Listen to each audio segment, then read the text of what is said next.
Pour un philanthrope qui veut sauver l'humanité, c'est tout de même étrange d'avoir cette carte ici. Ses bonnes actions devraient jouer en sa faveur et non l'inverse.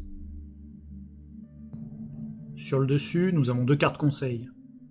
La carte de la destinée lui demande d'exercer pleinement son sens des responsabilités, ainsi que de son libre arbitre. La carte de la fatalité lui conseille de remettre en cause ses projets, peut-être également de faire le deuil de certains projets qui rencontreront des forces opposées un peu trop fortes.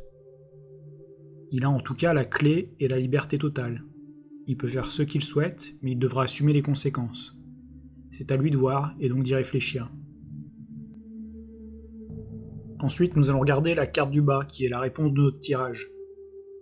La carte de la trahison lui prédit un avenir lugubre, dans un climat de difficulté et d'épreuve. C'est la carte de la tromperie, du mensonge, du manque de loyauté, de la rupture de confiance. Ses objectifs vont être trahis, remis en cause. Ils seront vus autrement, en raison sans doute de problèmes de confiance envers sa personne. Certainement de la part de ce que représente la carte de la famille sur la droite.